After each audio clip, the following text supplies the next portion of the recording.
Perkara-perkara yang mengingatkan kita mati dan mengingatkan kita kepada akhirat dan menyebabkan kita zuhud dalam perkara dunia. Maka sesungguhnya di antara perkara yang penting menghadirkan hidupnya hati adalah ketika kita mengingat kematian. Dan sesungguhnya mengingat kematian itu salah satunya adalah ketika kita melakukan ziarah kubur. Itu merupakan salah satu perkara yang cepat menghidupkan hati yang mati dan hati yang gersang. Karena apabila hati kita melihat orang yang tergeletak mati di kuburan, maka hati kita akan merespon setiap apa yang kita pandang, dan respon itulah yang kita harapkan mampu membangkitkan hati yang mati ketika kita melihat itu dalam kehidupan kita. Makanya kita mendapati sesungguhnya ziarah kubur termasuk di antara perkara yang disunahkan di dalam sunnah-sunnah yang ditinggalkan oleh Rasulullah Shallallahu Alaihi Wasallam. Makanya kalau kita mendapati hati kita mati, salah satu cara yang kita bisa lakukan, datanglah ke kuburan, duduklah sejenak, renungilah apa yang terjadi kepada kita ketika kita meninggal dunia. Maka itulah perkara yang bisa menjadikan kita hidup hatinya untuk kembali lahir ketaatan dan lahir kembali semangat beribadah kepada Allah. Ya, walaupun kita hari ini tragis ya, ironisnya adalah hari ini kuburan, mungkin saking kasarnya hati kita dan saking hitamnya hati kita mendapati kuburan tidak lagi berfungsi untuk mengingat kematian. Kita banyak melihat kuburan hari ini malah justru menjadi tempat wisata, tempat kemudian orang bermain-main, tempat orang melakukan transaksi haram justru di kuburan. Dan kita berlindung dari hati yang terlalu keras sampai segala peringatan yang ada di dalam sunnah tidak lagi menjadi peringatan disebabkan kasarnya hati kita dan matinya hati kita.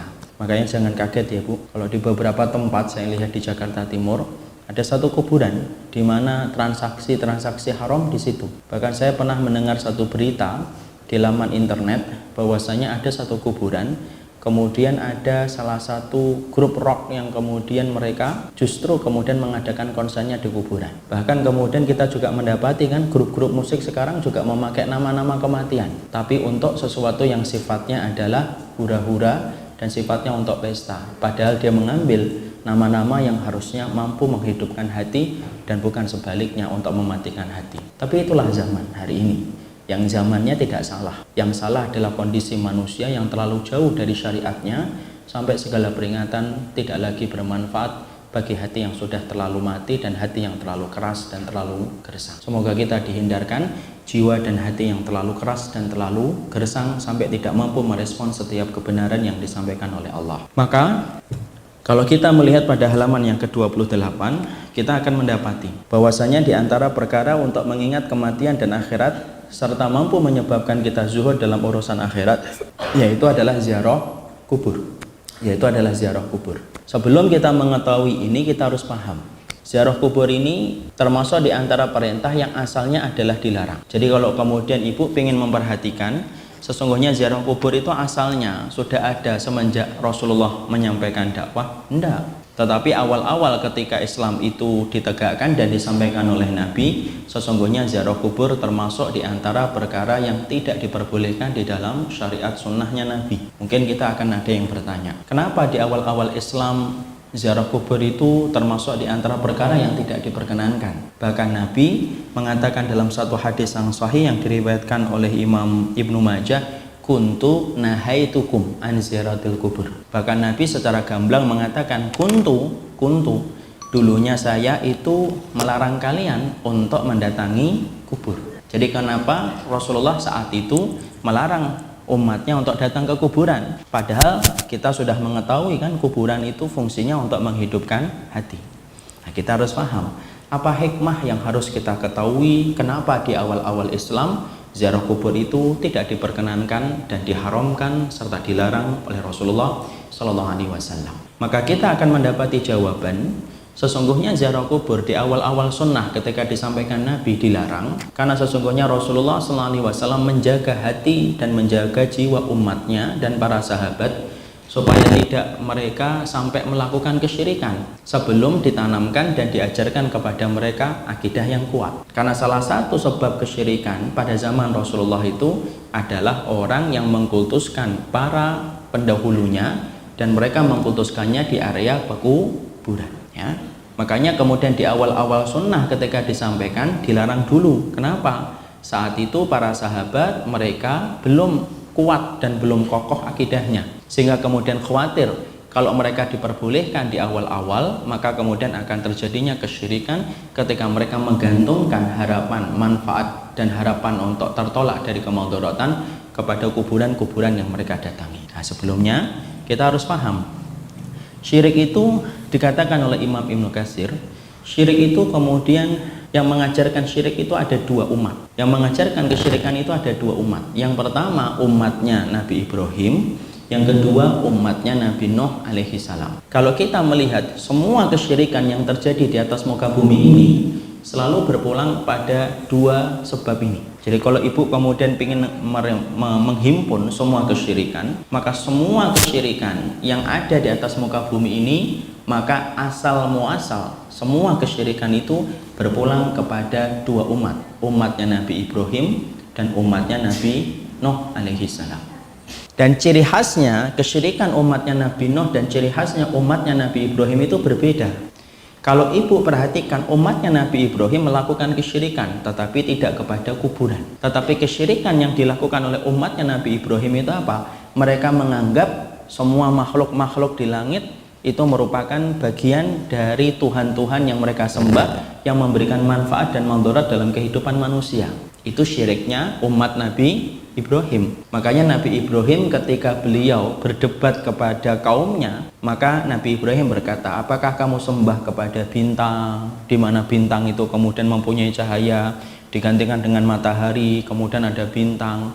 Kenapa? Karena kesyirikan umatnya Nabi Ibrahim, Namrud yang menjadi rajanya saat itu, kesyirikan mereka itu kepada bintang atau kepada makhluk-makhluk di langit.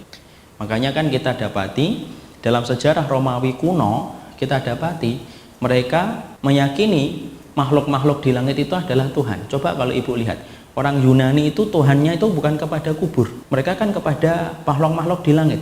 Mereka ada dewa ini, ada dewa ini, dewa ini, dan semuanya itu adalah dewa-dewa yang mereka yakini ada di langit, dan itulah yang mereka sembah. Makanya sampai hari ini kita masih mendapatkan sisa-sisa dari ibadah itu.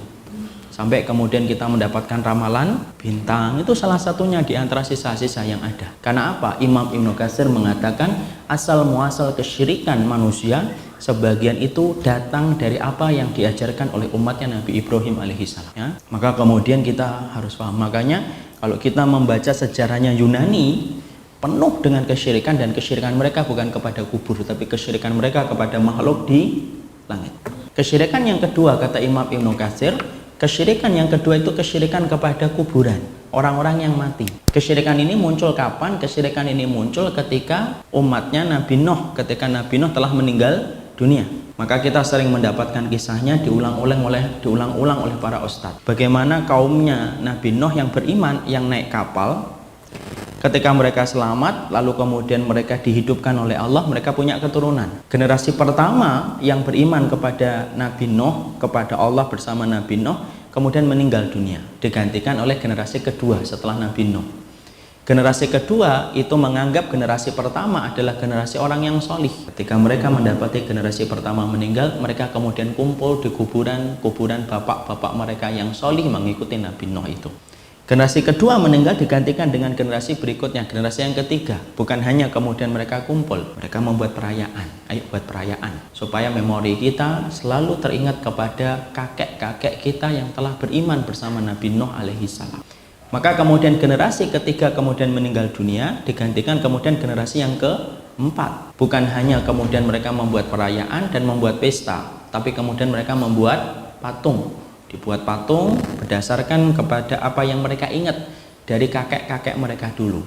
Itu pun pertama kali tidak langsung disembah patung-patung itu, tapi kemudian hanya untuk mengingatkan. Kalau versi sekarang mungkin ya patung untuk mengingatkan fulan dan fulan, itu sebenarnya kayak generasi ketiganya Nabi Nuh. Kemudian akhirnya meninggal, digantikan generasi berikutnya. Generasi berikutnya inilah yang kemudian akhirnya menyembah dan kemudian menganggap orang-orang ini adalah orang solih yang menyampaikan hajat mereka kepada Allah dalam permintaan dan menolak madarat. Jadilah syirik. Dan ternyata umatnya Nabi Muhammad SAW syiriknya ngambil syiriknya Nabi Nuh atau syiriknya umat Nabi Ibrahim? Ngambil syiriknya umatnya Nabi Nuh alaihi salam, di mana mereka mengagungkan kepada Tuhan-Tuhan yang mereka anggap merupakan nama orang yang solih. Latta, Uzza, Hubal, itu nama orang ibu. Yang mana itu adalah nama orang yang solih, yang hidup pada zaman sebelum mereka, yaitu pada zaman dulu, yaitu adalah ketika mereka dulunya pengikutnya Nabi Nuh alaihi salam. Mereka berdoa kepada para kuburan itu, pada patung-patung itu untuk menyampaikan hajat mereka kepada Allah. Maka ketika Nabi mendapati bahwasanya itu sudah mulai muncul, ada kekhawatiran bahwasanya nanti menyebabkan kesyirikan, maka di awal-awal Islam ketika disampaikan, ketika akidah baru diajarkan, maka dilarang dulu bagi mereka untuk datang ke kuburan karena khawatir akan terjadinya kesyirikan yang semacam itu. Ditambah lagi ibu, ditambah lagi tradisi orang Nasara itu memang tradisi yang sangat lengket dengan masalah kuburan, Yahudi dan Nasara. Makanya kemudian sampai-sampai Rasulullah mengatakan laknatullah alal yahud wan nasara ittakhadhu qubur anbiyaihim masajid. Makanya di antara satu hadis yang sahih yang pernah disampaikan oleh Nabi 100 hari sebelum beliau meninggal dunia, di antara hadis-hadis yang ditinggalkan Nabi kepada kita itu salah satunya apa? Nabi berucap dengan kata laknat Allah bagi Yahudi dan Nasara yang telah kemudian mengambil kuburan masjid-masjid para nabi-nabi mereka menjadi, yang telah mengambil kuburan para nabi-nabi mereka menjadi masjid. Jadi karena kekhawatiran inilah maka kemudian Nabi di awal-awal Islam Nabi melarang untuk ziarah. Namanya di dalam masalah literatur Islam disebut apa? Syad dan lidari atisuk, itu namanya. Mencegah kemungkinan terburuk bisa terjadi dan menimpa kita, itu namanya syad dan lidari atisuk. Makanya di awal-awal akhirnya apa? Ziarah kubur tidak diperkenankan ketika khawatir akan tercampurnya kesyirikan kepada hati kaum muslimin saat itu ketika mereka belum paham tentang akidah yang sebenarnya.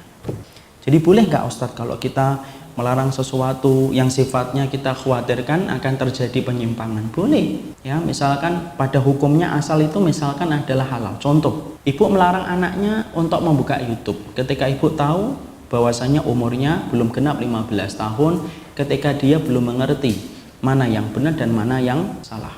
Padahal kalau kita kembalikan kepada hukum asalnya, menggunakan YouTube itu boleh atau tidak? Boleh, mubah. Tapi karena ibu khawatir nanti kalau dia diberikan akses untuk membuka YouTube, saya tidak bisa bertanggung jawab atas apa yang dia lihat ketika saya lengah dan saya lalai, saya larang. Itu namanya syad dan lidari'ah. Padahal asal hukumnya apa? Mubah. Tapi kemudian apa dilarang? Karena khawatir terjadinya keburukan. Itu boleh. Jadi kalau misalkan nanti ibu kan ada yang komentari, oh mosok sih ekstrim banget. Kalau anak saya sih saya biarkan aja ngelihat YouTube. Mana dalilnya ngelarang-larang YouTube? Ya, dalilnya syad dan diatisuk. Ya kita nggak tahu mbak. Oh namanya ketika anak saya melihat YouTube, saya tidak mungkin untuk melihat dan mengawasi terus kok. Nah itu namanya diperbolehkan. Itulah yang dinamakan syad dan diatisuk. Maka disitulah kita mengetahui.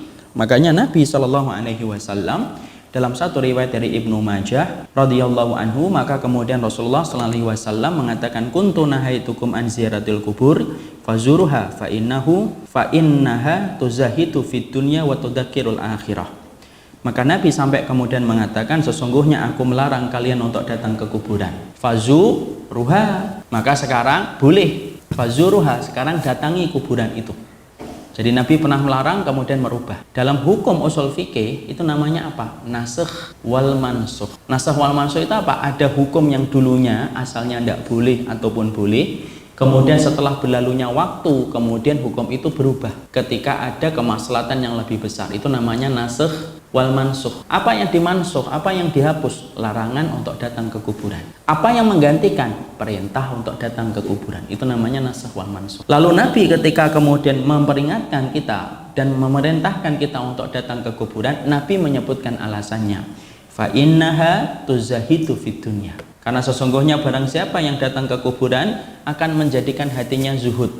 Wa tudzakirul akhirata, dan mengingatkan dia kepada akhirat. Itu jaminan Nabi loh Bu. Tapi kalau ada yang bertanya, Ustadz, saya lihat kok banyak orang yang datang ke kuburan hatinya juga tidak zuhud, tidak ingat akhirat. Justru di kuburan dia ingat dosa dan kemaksiatan. Yang salah bukan perintah sunnahnya. Tapi kalau ada orang yang datang ke kuburan yang terfikirkan dia justru dosa dan kemaksiatan, dan dia justru melakukan dosa di area pekuburan, tanya sama hatinya dan tanya sama Allah, dosa apa sampai kuburan saja tidak bisa memberi peringatan kepada hatinya ya. Jadi itu yang kita kemudian harus ini.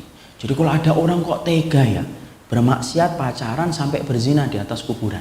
Misal ya, walaupun ini sudah mulai banyak Ibu. Ibu tahu nggak di daerah Jakarta Timur itu kalau malam itu ramai dengan orang pacaran. Ibu tahu ada kuburan di depan Telkom Jakarta Timur? Ada kuburan itu. Nggak usah dicari ke sana ya, nanti ngeliatin malam-malam. Saya ingatkan saja, saya cukup menjadi bukti. Maka kemudian di sana itu Masya Allah kita melihat bahwasanya di sana ada orang-orang yang kemudian mereka itu melakukan kemaksiatan ya di atas area kuburan itu. Mungkin kita bertanya, loh katanya Nabi dalam hadis riwayat Ibnu Majah bahwasanya orang yang datang ke kuburan tuzahidu fid dunya wa tudzakiru anil akhirah, membuat zuhud dan mengingat akhirat. Kok sebaliknya Ustadz hari ini justru banyak orang yang melakukan kemaksiatan di atas kubur? Tadi jawabannya, kalau ada orang yang di atas kubur kok nggak ingat akhirat, maaf, tanyakan sama Allah dosa apa yang dia lakukan sampai menjadikan akhirnya apa yang dia lakukan, apa yang dia dapatkan tidak sebagaimana yang dikatakan oleh Rasulullah Shallallahu Alaihi Wasallam. Disitulah kita mengetahui sesungguhnya fungsi awal dari ziarah kubur yaitu adalah mengingatkan kita tentang dunia dan mengingatkan kita tentang akhirat. Sekarang kita bahas dulu. Apa yang kita bahas dulu? Yang kita bahas adalah beberapa hal yang kita harus ketahui tentang ziarah kubur. Nah, ini kita harus paham dulu. Beberapa hal yang berkaitan tentang ziarah kubur yang harus kita ketahui dan harus kita mengerti. Beberapa hal yang berkaitan tentang ziarah kubur yang pertama adalah ziarah kubur itu merupakan bagian dari perintah sunnah dan itu ibadah. Ini sudah kita paham. Jadi kemudian ziarah kubur itu adalah bagian dari perintah dan itu bagian dari sunnah. Jadi kalau ibu satu waktu datang bersama suaminya, ayo mas kita ke kuburan yuk, kita diam diri sebentar untuk mengingatkan hati kita, maka selama waktu yang kita berikan untuk duduk dan berdiam diri di dalam kuburan, sebanyak itu pahala yang akan kita dapatkan ketika menimbulkan kebaikan. Makanya Masya Allah, Nabi kan pernah kan satu malam-malam Rasulullah itu pernah, beliau itu pergi di waktu tidur bersama Ibunda Aisyah. Jadi ketika Ibunda Aisyah kemudian mencoba meraba Rasulullah, tidak ada ya kan? Para istri kan kadang gitu diraba, suaminya ada nggak? Oh ada, dipegangin. Maka kemudian Ibunda Aisyah ngeraba, loh kok nggak ada? Ternyata diikutin itu, ternyata Rasulullah saat itu kemana? Ke kuburan. Kenapa Ibunda Aisyah sampai ngikutin? Ya Ibunda Aisyah curiga mau kemana gitu, karena terbakar cemburu. Ternyata Rasulullah SAW kemudian beliau ke kuburan tengah malam, dan itu merupakan bagian apa? Itu bagian dari sunnah. Rasulullah pun melakukan itu. Dan Rasulullah pernah melakukan itu di waktu malam. Yang saya yakin ibu-ibu mungkin tidak akan melakukan ini. Karena apa? Yang pasti gemetar duluan. Tapi kemudian disitulah kita mengetahui ziarah kubur bagian dari sunnah dan itu termasuk perintahnya Rasulullah Sallallahu Alaihi Wasallam. Yang kedua yang kita harus pahami tentang ziarah kubur. Yang kedua pentingnya mengetahui akidah dan faham tentang akidah sebelum kita terbiasa melakukan ziarah kubur. Yaitu adalah pentingnya bagi kita. Yang kedua, ketika dalam ziarah kubur nanti mulai difahamkan ini ke anak-anak. Sebelum anak-anak ibu mulai diajarkan, ayo nak sekali-kali ke kuburan. Ibulah yang ajak. Jangan kemudian diajak terus kepada tempat-tempat yang sifatnya hanya mengingat kehidupan. Mall, perbelanjaan, boleh sesekali boleh. Tapi saatnya terkadang kita menggandeng tangan kita, anak kita ke tempat-tempat yang sifatnya adalah untuk mengingatkan ia kepada kematian, supaya dia paham gimana sih kewajiban dia nanti kepada ibu dan bapaknya ketika meninggal dan bagaimana sikap yang benar menyikapi kalau ibu dan bapaknya meninggal dunia, dan supaya anaknya itu ngerti tentang urusan akhirat kalau dibawa ke tempat-tempat yang semacam itu. Yang ngomong ibu kepada suaminya, yuk mas sekali-kali datang ke kuburan yuk, walaupun hanya datang ke kuburan bapaknya suami ataupun bapaknya ibu, tidak apa-apa, anak diajak supaya anak ngerti bagaimana kemudian sikap sunnah ketika datang ke kuburan. Karena nanti kita akan bahas tuh ziarah ke kuburan itu sunnahnya kayak apa, supaya dia tidak ikut-ikutan sebagaimana apa yang dia lihat di televisi. Jangan biarkan anak kita terkotori memandang kuburan sebagaimana dia memandang pemain sinetron kalau datang ke kuburan ibu. Rusak. Akhirnya apa? Bapak ibunya meninggal, yang dicari apa? Nyari buka lemari dia. Yang dicari apa? Baju hitam saya mana? Kerudung saya hitam mana? Baju hitam saya mana? Kenapa harus pakai hitam? Ya, karena rata-rata yang saya lihat sinetron itu kalau ada yang meninggal pakai hitam-hitam semua. Kenapa kok sampai semacam itu? Ya karena anak kita ngertinya tentang adab kubur itu ya dari sinetron. Ya, yang ketiga kita dapat yang bukan ketiga, maaf. Ini teruskan. Bahkan kita mendapati perempuan-perempuan itu kalau di sinetron kalau ada yang meninggal justru nomor pertama itu di depan liang lahat. Boleh nggak kemudian perempuan itu di depan liang lahat ketika ada proses pengkuburan? Enggak lah, semuanya laki itu, steril itu di situ. Kasihan banget itu ziarah kubur kemudian masih ada ikhtilat. Ngingat mati malah ngingat, wah di sampingnya perempuan, ya kan? Yang akhirnya kemudian harusnya aman dari fitnah, sekarang sampai nguburin orang aja nggak aman dari fitnah, nggak steril dari wanita. Padahal salah satunya makruhnya wanita datang untuk ngikutin jenazah itu salah satunya apa? Supaya kemudian tidak menjadi sumber fitnah ketika di arena kuburan. Yang namanya wanita itu, ibu maaf ya, apapun jadi fitnah, ya atau enggak? Suaranya aja Masya Allah, sudah itu menjadi fitnah. Suaranya saja, enggak usah kemudian suaranya pakai cadar aja, kelihatan matanya masih menjadi fitnah atau tidak? Masih. Itu saya kadang-kadang baca di Facebook itu. Ada wanita yang misalkan dia selfie walaupun dia bersadar. Yang muji, ikhwan, Masya Allah yang matanya subhanallah. Ya Allah bidadari surga. Kamu lagi apa? Lagi sujud. Kamu lagi apa? Ruku. Yang gitu akhirnya. Itu fitnah. Makanya kemudian kenapa dilarang? Ya karena tidak boleh supaya menjadi sumber fitnah. Kemudian akhirnya apa? Makanya dari dua kejadian itulah kita paham. Apa yang kita pahami? Jangan biarkan keturunan kita mengetahui adab kekuburan, yaitu kemudian dari TV yang akhirnya merusak. Ya dia bawa bunga lah, kemudian ngobrol lah itu kemudian kepada kuburan. Bu, alhamdulillah Bu, saya lamarannya diterima Bu, insya Allah pekan depan saya insya Allah punya istri Bu. Emang ibunya dengar kan? Enggak. Kalau jawab malah bingung. Ya nak, sama-sama nak. Nanti malah kemudian lari terus. Ya kan? Bahkan saking fatalnya fitnah hari ini, sampai kita mendapati itu apa? Maaf saya ngelihat di sosial media ada anak-anak muda itu kemudian bawa kue ulang tahun ke kuburan. Kenapa? Hari itu hari kelahiran si mayit. Padahal fungsinya ulang tahun apa? Memperingati umurnya yang panjang. Apalagi yang diperingatin? Itu saya lihat ada fotonya. Ini loh, zaman fitnah. Loh, bawa kue tart, tidak lupa dengan lilin-lilinnya itu. Ya. Lalu kemudian di situ ngerayain gitu, Masya Allah. Ya kenapa? Ya begitulah yang diajarkan ketika mereka belajarnya bukan dari kitabullah dan sunnah, belajarnya dari TV. Makanya kemudian kita kembalikan lagi, kalau sudah bicara tentang ziarah kubur, fahamkan dulu diri kita, fahamkan dulu keturunan kita tentang akidah, supaya ketika melakukan ziarah kubur tidak sampai terperosok di dalam kesyirikan. Apa yang kita ajarkan kepada mereka? Kita ajarkan, nak, yang nama orang kalau sudah meninggal dunia, nak, dia sesungguhnya tidak ada lagi keterikatan dalam urusan orang yang hidup. Kita memanggilnya tidak mendengar, kita kemudian meminta kepadanya pertolongan tidak bisa mendengar. Yang bisa mendengar, yang bisa memberikan pertolongan, yang bisa menghindarkan kita dari segala mudarat itu adalah Allah semata. Dan itu kita tanamkan supaya ketika kita, diri kita, anak-anak kita datang ke kuburan, tidak terjebak kepada ritual kesyirikan disebabkan tidak paham akidah sebelum datang ke kuburan. Nah sekarang kan akhirnya apa? Kan tidak paham akidah, ya semacam itu, datang ke kuburan tapi sifatnya melakukan kesyirikan, meminta supaya kemudian apa yang mereka miliki diberikan oleh sahibul mayit dan mereka beranggapan itu diperbolehkan. Padahal Nabi kalau memang memperbolehkan minta kepada sahibul mayit ketika sahibul mayit itu adalah orang solih dan orang solihah, pastilah Nabi sudah mengajak para sahabat, ayo datang ke kuburannya Nabi Nuh, ayo datang ke kuburannya Nabi Musa dan yang lainnya. Tapi Nabi tidak pernah ngajak para sahabat mencari kuburannya Nabi Nuh, mencari kuburannya Ibrahim, mencari kuburannya Ismail. Karena apa? Karena memang fungsinya untuk datang ke kuburan, fungsinya adalah mengingatkan mati, dan mengingatkan mati semua kuburan itu sama. Jadi yang kedua tadi apa kita pahami? Sesungguhnya kalau memahami tentang ziarah kubur, kita harus paham dulu akidah yang benar, baru kemudian kita melaksanakan hukum ketika kita mengajarkan, ketika kita mendatangi ke kuburan. Itu yang kedua. Yang ketiga, yang kita harus pahami adalah sesungguhnya semua kuburan itu sama. Tidak ada keistimewaannya satu dengan yang lainnya, sehingga kemudian sampai kita harus mengkhususkan datang ke kuburan itu. Ya. Jadi semua kuburan itu di hadapan syariat itu sama. Ya. Jadi segalanya bahwasanya sesungguhnya syariat ini menempatkan semua kuburan itu sama. Artinya apa, Ustaz?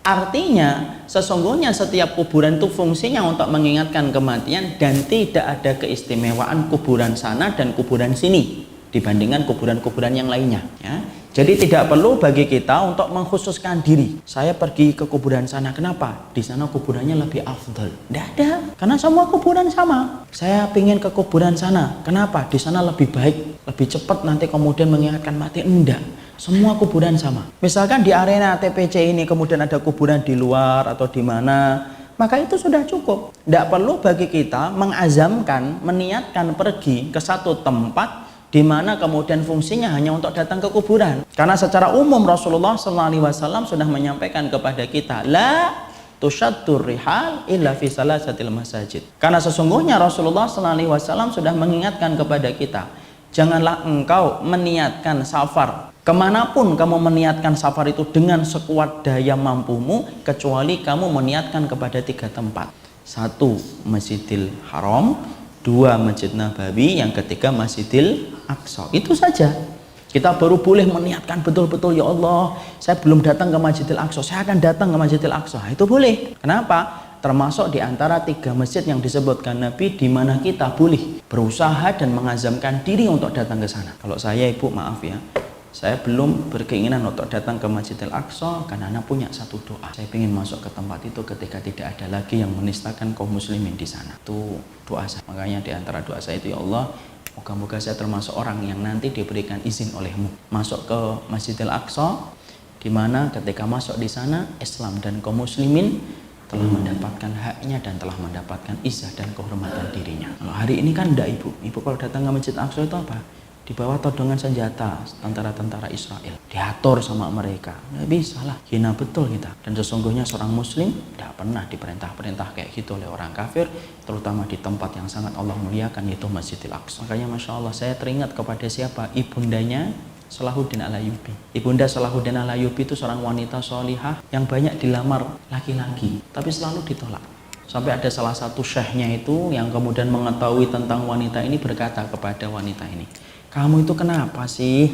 Kok setiap laki-laki yang melamar kamu selalu tolak? Jawaban dari ibunya Salahuddin Al-Ayyubi yang masih muda itu berkata, karena laki-laki yang datang kepadaku tidak mampu mewujudkan cita-cita. Cita-citanya apa? Cita-citanya adalah kalau kamu menjadi suamiku nanti, apakah kamu siap untuk menjadikan anakku menjadi anak yang membebaskan Baitul Maqdis? Maka kemudian laki-lakinya kemudian mundur 1%.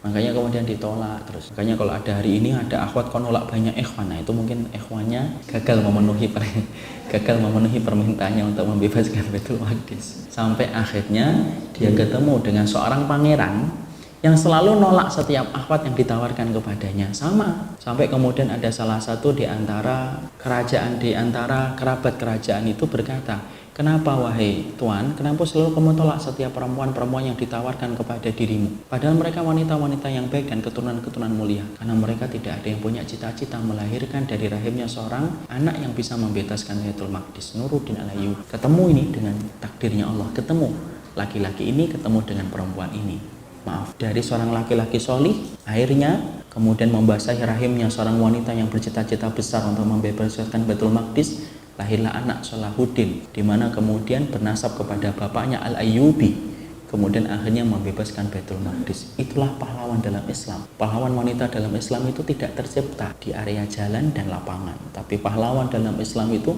tercipta di dalam rumah ketika mereka ngerti bagaimana kewajiban mereka ketika harus menegakkan agama Allah sesuai dengan porsi tugas yang dibagikan oleh Allah kepada mereka. Makanya Ibu, kalau saya sering ditanya, Ustadz, indikator puncak kesuksesan wanita itu apa? Saya pernah mendapatkan pertanyaan itu dalam satu daurah. Saya kemudian sampaikan, puncak kesuksesan seorang wanita itu sebenarnya cuma 2. Jadi ketika bukan menjadi manajer, bukan ketika sekretaris, bukan ketika dia menguasai bisnis, enggak. Tapi puncak kesuksesan seorang wanita adalah ketika dia telah mendapatkan ridho dari suaminya, atau yang kedua, dia berhasil mencetak putra putrinya bermanfaat untuk agama Allah, dan agama Allah merasakan manfaatnya dari kehadiran mereka, anak-anaknya. Itulah suksesnya seorang wanita di hadapan Allah. Makanya lihat Ibu, siapa yang tidak beruntung kayak Imam Bukhari ibunya, ya kan? Imam Bukhari itu ketika kecil buta atau tidak buta? Buta, Ibu. Imam Bukhari itu ketika kecil buta. Dia buta. Siapa yang kemudian terus-terusan mendoakan putranya itu? Ibunya. Ibunya tumpah air matanya di setiap waktu yang mustajab. Apa akhirnya? Akhirnya Allah memberikan karomah, putranya mampu melihat, dan akhirnya diwakafkan di jalan Allah. kemudian hafal ribuan hadis, menyusun satu kitab yang paling benar setelah kitabullah, dan kitab itu adalah Sahih Bukhari oleh Imam Bukhari. Itulah seorang wanita. Jadi Masya Allah, disitulah kita paham Baitul Maqdis itu kayak apa. Nah, dah, itu agak panjang mana-mana. Kita kembali ke tadi. Disitulah kita paham, akhirnya kita mengetahui. Berarti kemudian kita itu tidak boleh meniatkan pergi kemana-mana dengan sekuat mampu, sampai nguras tabungan kita, sampai nguras semua perbekalan yang kita miliki. Tidak boleh itu, kecuali 3. Jadi kalau ibu kemudian ada yang sampai nabung mati-matian gitu, makannya cuma makan teri dan kecap, ya, ya enak juga kalau terinya enak, ya. Kemudian ketika ditanya, kenapa sih sampai kemudian makan teri dan kecap gitu, ya, sampai kucing yang lihat tuh geleng-geleng gitu. Saya kalah sama dia. Maka kemudian dia mengatakan, saya ingin melihat apa itu yang di Paris itu apa namanya, Menara Eiffel. Tidak boleh, haram itu. Kenapa? Kita tidak boleh meniatkan apapun dengan kita sampai nguras semua yang kita miliki, semua bekal yang kita dapatkan, sampai kita hidup prihatin untuk itu, kecuali safar dalam 3 tempat itu: Baitul Masjidil Haram, Masjid Nabawi, dan Masjidil Aqsa. Dari keumuman dalil inilah kita mengetahui apanya. Jadi tidak bolehkah kita kemudian, saya ingin Ustaz pergi kemana? Saya ingin pergi ke wilayah sebelah Turki itu, karena di sana di salah satu kotanya ada rohani, ada makamnya Sa'ad bin Abi Waqqas. Ada memang di sana. Terus kemudian kita bayar lama, kita kemudian bayar tiket mahal gitu, hanya pergi ke sana hanya untuk berkunjung ke makamnya Sa'ad bin Abi Waqqas. Tidak boleh. Kemudian dia mengatakan, kenapa tidak boleh? Kan mengingat kematian itu dikubur. Betul. Tapi kenapa kamu harus habiskan uangmu padahal di dekat rumahmu pun ada kuburan? Sama saja. Ya. Jadi disitulah kita paham, tidak ada keistimewaan antara satu kuburan dengan kuburan berikutnya. Semuanya sama di hadapan Allah. Jadi bukan berarti kalau di sana ada kuburan fulan menjadikan kuburannya itu lebih afdal daripada kuburan di sini. Ah, kuburan di sini tidak senang saya, kenapa? Alah, yang mati di sini tuh maling-maling semuanya. Kalau yang kuburan sana, oh Masya Allah, yang kuburan sana itu ustadz-ustadz yang mati. Jadi kalau kita mau datang itu yang ke sana aja. Itu namanya kuburan sunnah, yang tidak ada. Sekarang itu dikit-dikit itu dilabel-labeli dengan sunnah. Telur sunnah itu tidak ada lah, kayak gitulah. Tidak ada kayak gitu. Sunnah itu dalam masalah manhaj. Jangan kemudian dikit-dikit ada label, dikit-dikit dikasih label, dikit-dikit ada label, nanti lama-lama akhirnya menjadi apa? Menjadi kemudian produk itu. Ini mangganya mangga sunnah. Kenapa? Yang punya tanahnya dulu ustadz. Jadi kemudian tidak gitu. Jadi semua kuburan itu di sisi syariat itu hukumnya sama. Jadi kemudian yang ketiga kita harus pahami, kemanapun kamu berada, maka sesungguhnya kamu ketika datang ke kuburan, maka kedudukannya sama. Mbak, kubur tadi ini ya datang ke kuburan ya? Iya, yang mana? Yang sana. Oh, kalau saya kuburannya dekat yang masjid, jadi insya Allah lebih utama. Tidak ada. Jadi semuanya sama. Itu yang ketiga. Yang keempat, jangan pernah memperlakukan dan jangan pernah menyikapi kuburan sebagaimana kita menyikapi urusan dunia. Itu juga tidak boleh. Jangan menyikapi kuburan sebagaimana menyikapi urusan dunia. Paham atau tidak paham? Tidak paham. Ditulis dulu aja. Ya. Sudah bahas. Yang keberapa ini? Yang keempat. Yang keempat adalah jangan menyikapi kuburan itu sebagaimana kita menyikapi kehidupan kita di dunia. Contohnya gini, Ibu. Ya, saya sih nyari kuburan yang kira-kira Masya Allah pemandangannya yang bagus, yang anginnya sepoi-sepoi. Itu termasuk di antara perkara ketika kita menyikapi kuburan sebagaimana kita menyikapi kehidupan. Kan gitu kan? Saya kok ingin banget ya punya kuburan yang di atas bukit itu nanti kalau mati. Kenapa, Pak? Iya, supaya kan kalau mati kelihatannya enak banget di tempat itu. Emang bisa ngelihat nongkrong gitu. Itu termasuk di antara salah kaprahnya kehidupan kita hari ini yang jauh dari bimbingan sunnah. Akhirnya apa? Menyikapi kekuburan itu sebagaimana menyikapi masalah dunia kita. Sampai-sampai kita sering menghujat orang ya gara-gara kita menyikapi kuburan itu kayak urusan dunia. Kita datang ke kuburan, qadarullah ada kemudian kuburan samping kita, rumputnya tinggi-tinggi banget. Kemudian mungkin tidak ada yang datang, kita langsung komentar sinis gitu. Ini anak-anaknya rebutan warisan kuburan bapaknya itu, dibiarin nggak dipotong rumputnya, nggak disiramin, nggak pernah datang, ngapain aja jadi anak-anaknya itu, kebangetan jadi anak. Maka kemudian itu termasuk perkara apa? Menyikapi urusan kubur sebagaimana menyikapi dunia. Maaf ya ibu, emang kemudian yang di dalam kuburan kalau rumput di atas itu tinggi kemudian ngerasa gitu, sedih itu, kenapa ujung gitu? Ini loh atas kuburannya rumputnya tinggi-tinggi. Nggak ada ibu, ya. Maka kemudian kalau kita pengen berbakti sama orang tua kita, bukan berarti kemudian itu dilarang, enggak, silahkan potong rumput, dirapikan, enggak apa-apa, enggak ada masalah.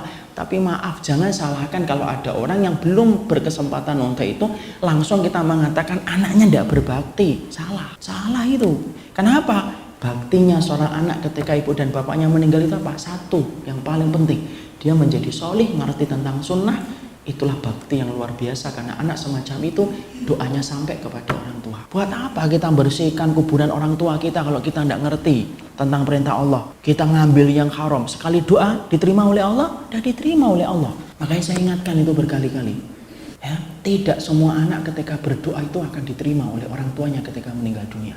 Makanya dalam riwayat Muslim kan jelas kan, idza mata ibnu Adam inqata amaluhu illa min salasin.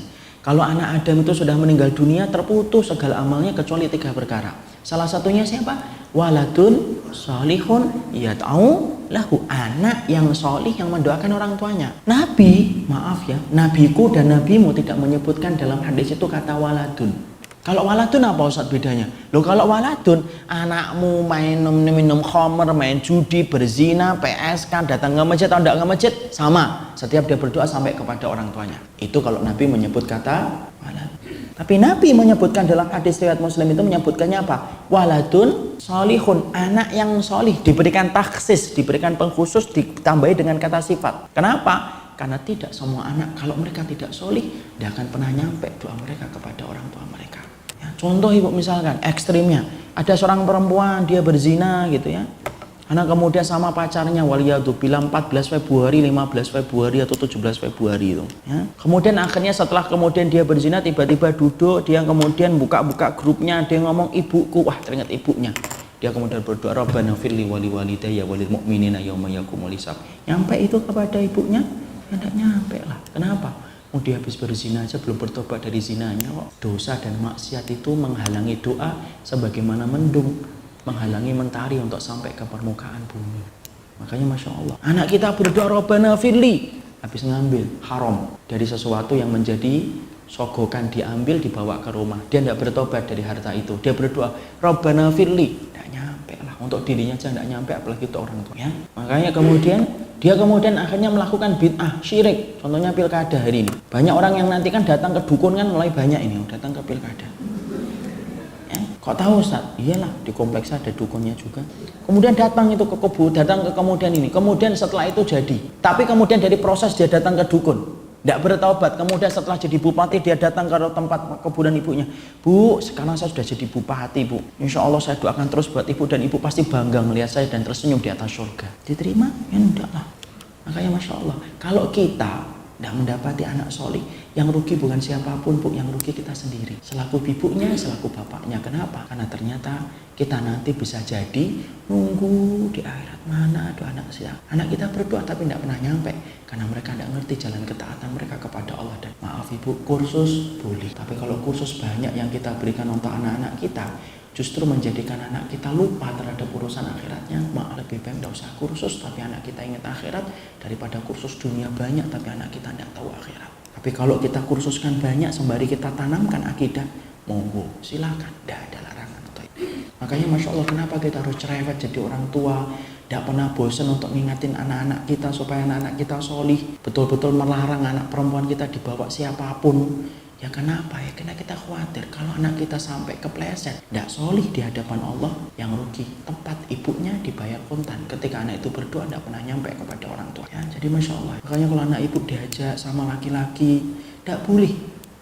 Udah tegas saja, mama kolot lah Siti Nurbaya, tidak apa-apa. Tapi ibu nanti ringan hisabnya di hadapan Allah. Daripada ibu mengatakan boleh lalu dipuji sebagai ibu pengertian, tapi nanti kita akan menghadapi dan terdakwa di hadapan Allah. Terdakwa di hadapan Allah. Terdakwa di hadapan manusia aja kita deg-degan kok, apalagi terdakwa di hadapan Allah. Yaitu salah satunya mereka yang membiarkan anaknya terombang-ambing dalam kemaksiatan. Jangan sekali-kali kita ngatain dia, enggak apa-apa nak, kamu bawa, tapi sebelum jam 9 pulang ya.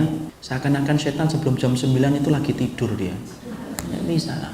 Ya, karena apa? Saya ingatkan ibu, tidak ada laki-laki kalau sudah berada di samping seorang wanita sendirian dan berdua, kecuali kesolehannya lagi pergi. Kok tahu Ustaz? Iya, karena itulah fitnahnya laki-laki yang paling besar itu apa? Ya, barakallah. Tadi kok sampai ke situ kemana ya? Oh iya, ke kuburan.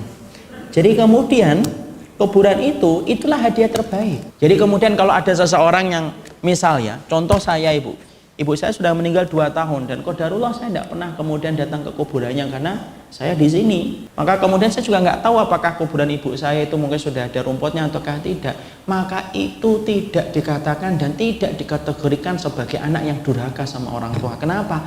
Masalah kuburan itu beda dengan masalah dunianya. Tapi ketika saya mendapati ibu saya meninggal, saya menyambung tali silaturahmi yang disambung sama ibu, saya sedekah atas nama ibu, saya mendoakan ibu, saya ingin berlaku solih dan sunnah sebagaimana perintahnya Allah dan Rasulnya. Itu sudah berbakti kepada orang tua kita ketika orang tua kita sudah meninggal dunia. Dan tidak usah kita memperhatikan urusan kuburan sebagaimana kita memperhatikan urusan dunia ya. Ada yang bawa kendi, ada yang ngerumputin, ada yang ngobrol gitu ya. Makanya kemudian sampai kan kita dapati sampai akhirnya apa, tradisi datang ke kuburan itu ya disebab ya sama dengan tradisi orang yang hidup sebelum Ramadan, habis Idul Fitri sholat Id langsung ke kuburan kan gitu. Tadi habis makan lontong sambal hati, ini kumpul semuanya, enak banget nih kalau ada ya ibu kumpul sama kita. Itu yang nggak akan nyampe. Tapi kenapa itu kok kemudian rajin dilakukan, tradisi itu banyak dilakukan? Karena mereka melakukan itu, menganggap itu kuburan itu sebagaimana menganggap kehidupan dunia. Sama ibu, salah satu prakteknya itu apa? Yaitu meminta supaya kemudian kita dikuburkan dekat dengan orang yang kita cintai. Boleh sebenarnya, hal itu boleh selama tidak merepotkan. Tapi kalau sifatnya sudah merepotkan merepotkan ahli warisnya, itu kemudian sebenarnya para ulama memakruhkan. Contoh, kemudian ada seseorang yang berkata, saya pingin nanti kemudian dikuburkan di samping istri saya. Qadarullah kemudian istrinya meninggal ketika pas umroh. Dia meninggalnya di sini. Dia berwasiat, tolong ya saya nanti kalau makamkan bapak nanti di dekat kuburan ibu. Jauh luar biasa. Kenapa dia bisa meminta kayak gitu? Karena pandangan kita kemudian menganggap kalau dekat nanti ketemu di kuburan. Itu salah satu produk ketika kita menganggap bahwasanya kuburan itu sebagaimana kehidupan di dunia. Padahal maaf ya, kalau kemudian sama-sama beriman, ketika sama-sama bertakwa, walaupun yang satu kuburannya di ujung timur, yang satu kuburannya di ujung kulon, ketemu atau tidak ketemu? Ketemu. Mau di akhiratnya ketemu, apalagi dalam urusan barzahnya pun akan ketemu insya Allah. Makanya kan kita lihat kan permintaan apa yang kemudian diminta oleh mayit ketika pertama kali dia sudah dibebaskan dari pertanyaan malaikat. Ibu kan tahu kan? Ketika malaikat kemudian menanyakan 3 perkara kepada mayit ketika mereka itu ditimbang, ketika mereka ditanya, setelah mereka itu mampu menjawab 3 pertanyaan itu, apa yang dikatakan oleh mayit? Ya Rabbi aqimis sa'ah hatta arji ila ahli. Ya Allah, tegakkanlah hari kiamat ya Allah supaya aku cepat bertemu dengan keluargaku. Lihat, jadi keluarga itu menempati posisi yang istimewa. Iya, sampai si mayit ketika baru saja itu dibebaskan dari 3 pertanyaan ketika mampu jawab, yang diminta pertama kali itu ketemu dengan keluarga ya. Jadi kemudian walaupun kemudian mereka terpisah begitu jauhnya, mereka ketemu. Dan kita harus paham ya, orang yang beriman itu dimanapun mereka pun akan bertemu, walaupun dalam kehidupan dunianya mereka terpisah dengan jarak yang membentang jauhnya. Kita baca surat At-Tur 21, dibuka surat At-Tur ayat yang ke-21, surat yang ke-52. Dan orang-orang yang beriman beserta anak cucu mereka yang mengikuti mereka dalam keimanan, kami pertemukan mereka dengan anak cucu mereka di dalam surga, dan kami tidak mengurangi sedikit pun pahala amal kebajikan mereka. Setiap orang terikat dengan apa yang dikerjakannya. Nah, itu jadi dalilnya ibu. Walladzina amanu wattaba'athum dzurriyyatuhum biimanin alhaqna bihim dzurriyyatuhum wa ma alatnahum min amalihim min syai' kullu mri'in bima kasaba Rohin, orang-orang yang beriman itu akan dipertemukan mereka dengan anak cucu mereka dalam kehidupan kelak, kehidupannya itu di surga. Di situ itu menjadi dalil, dimanapun kita meninggal dunia, dimanapun kita akan dikuburkan, walaupun kita berjauhan, pada hakikatnya kalau ana dan antum beriman sama Allah, tidak mencampurkan iman kita dengan kesyirikan, sebagaimana ketika orang tua kita beriman dan tidak mencampurkan iman mereka dengan kesyirikan, ketemu atau tidak ketemu? Ketemu. Itu ketemu.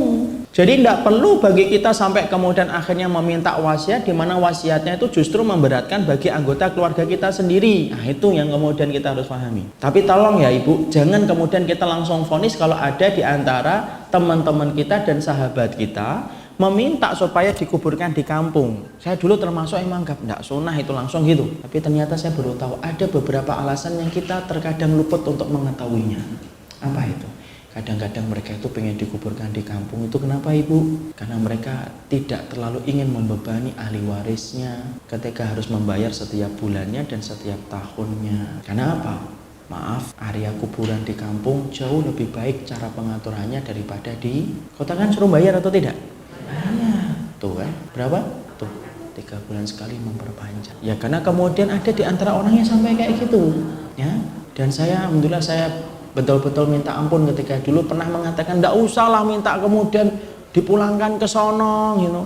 Bawa kemudian apa itu mobil jenazah jauh-jauh dari Jakarta ke Semarang gitu. Kemudian ada salah satu ikhwan yang cerita, Ustaz, kadang-kadang kita itu ada yang minta supaya dikuburkan di kampung karena di kampung itu tidak ada biaya administrasi dan dia masih termasuk di antara warga kampung itu. Dimana kemudian kenapa dia meminta supaya dikuburkan di kampung? Saking dianya memikirkan tidak mau merepotkan ahli warisnya. Makanya kan ada beberapa orang ketika meninggal dia ngomong sama anaknya, nak, kuburkan bapak, kuburkan ibu di kampung ya, karena itu.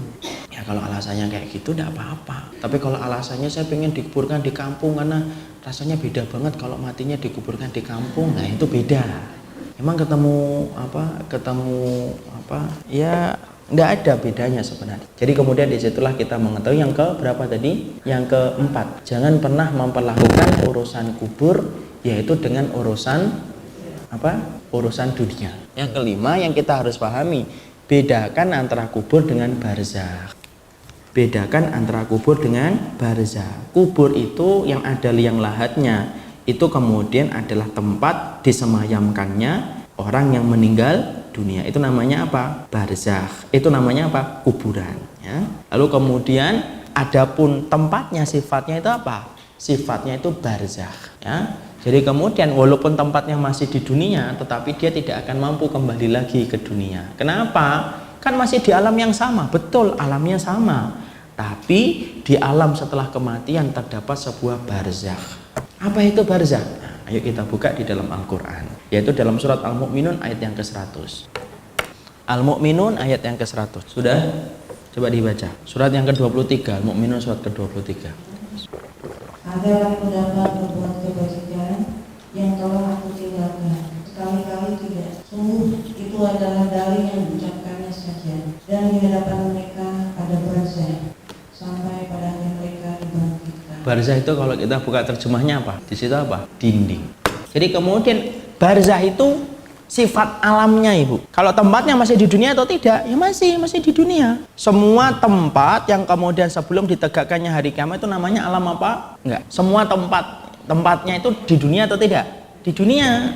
Tapi kemudian Allah berikan tempat mereka itu apa? Yaitu tempat yang bernama barzakh. Ya kita tidak tahu tempatnya mana, tapi yang jelas masih di alam dunia. Iya. Tapi sifat dari alamnya mereka itu apa? Terdapatnya namanya barzakh. Dan barzakh itu apa? Barzakh itu adalah dinding yang tidak mampu dilewatin. Makanya setiap orang tidak bisa balik lagi ke dalam kehidupan dunia. Makanya saya bingung kalau ada orang yang mengatakan nanti setiap hari ke 2000, hari ke 3000 nanti mayatnya balik lagi ke rumah untuk melihat kondisi rumah. Ya tidak ada. Ya kan ada yang mengatakan hari ke-5, hari ke-6, hari yang ke-7 dia balik lihat-lihat lagi rumahnya. Kasihan banget nanti. Kalau udah dijual kan bingung loh. Kok ternyata ganti semua ini? Tidak ada. Oh jelas kok bahwasanya ada barzakh.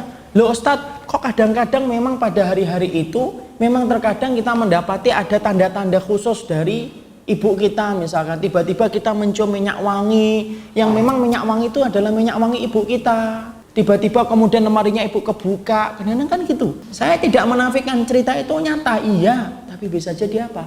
Datang dari setan supaya kita tambah yakin tuh kan, pulang kan. Padahal kemudian tidak ada. Kalau kemudian mampu pulang malah sedih loh. Lantainya yang ngepel kurang bersih, tuh kan yang di pojok gitu. Loh kan motor saya malah dibuat kayak gini, malah diprotoli setelah saya meninggal. Oh, baru tahu ternyata kamu ketawa setelah saya meninggal dunia. Kan akhirnya jadi sinetron itu. Makanya kalau orang itu masih menganggap bahwasanya itu bisa kembali, ya itulah terjadinya sebuah penyimpangan ketika kita memahami roh bergentayangan itu, ya karena tidak paham alam barzah tadi. Hati-hati loh, boleh nggak kita nyebut roh itu bergentayangan? Ya tidak boleh lah. Kenapa tidak boleh Ustadz? Loh kalau kamu mengatakan roh bergentayangan, sedangkan yang memiliki dan mengatur roh itu siapa? Allah. Berarti Allah kemudian tidak pandai untuk ngurusin ruh sampai ada ruh yang kemudian jalan-jalan bergentayangan. Kan gitu kan? Tapi wajahnya kok mirip dengan orang yang tabrakan itu pintar-pintarnya setan. Contoh nih, ada rumah kemudian ada yang mati bunuh diri. Ternyata setiap malam ada yang kemudian itu pintarnya setan. Dia ngerti manusia itu suka, manusia itu kemudian punya rasa takut. Makanya setelah dia mendapatkan itu, setan mempergunakan itu. Nggak usah setan nih, wong pedagang aja ngerti kok kapan ramenya orang beli dan kapan sepinya pembeli kok. Apalagi setan ketika pingin untuk mengajak sebanyak-banyaknya manusia kepada jalan neraka. Setan bisa nggak menyerupakan dirinya kepada apapun? Bisa. Bahkan yang menyerupakan dalam perang Uhud sampai kemudian ayo bunuh itu Nabi itu, bunuh itu Muhammad, itu ternyata seseorang laki-laki.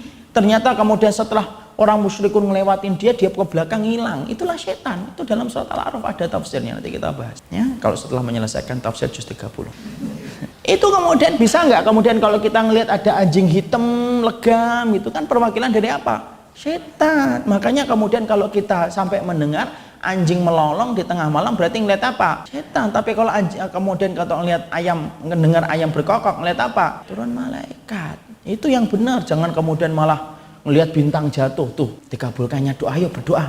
Ngomong bintang jatuh, sunahnya ya kemana gitu loh ya. Jadi kemudian disitulah kita paham alam barzah itu tidak mungkin balik dia, tidak mungkin dia balik. Apalagi kemudian ada ajaran lebih menyimpang lagi, reinkarnasi. Ya kan dia pindah, kok nggak capek itu loh. Lah kapan istirahatnya gitu loh. Saya tuh ngomong sama orang yang meyakini reinkarnasi itu, masya Allah, saya, loh kapan istirahatnya? Dia pindah lagi, aduh pindah lagi.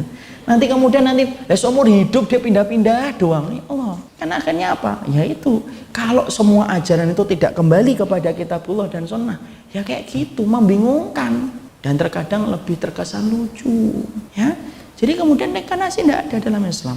Makanya kalau sudah meninggal dunia alam barzah, kok kamu tahu emang pernah ngerasain mati? Ya tidak perlu kita mati dulu untuk menyampaikan ini. Kenapa? Nabi sudah menyampaikan secara gamblang. Allah menyampaikan kan jelas. Allah menyampaikan dalam surat Al-Mu'minun itu. Karena kemana ada kita itu? Ada yang mengatakan ini. Orang itu sekarang tuh sok pintar ngomongin tentang kematian, padahal tidak pernah mati. Loh, kita nggak punya Al-Quran apa? Kita kan punya Al-Quran, kita kan punya As-Sunnah. Lah buat Al-Quran dan As-Sunnah itu buat apa kalau kita nggak pelajari? Kan gitu Ibu.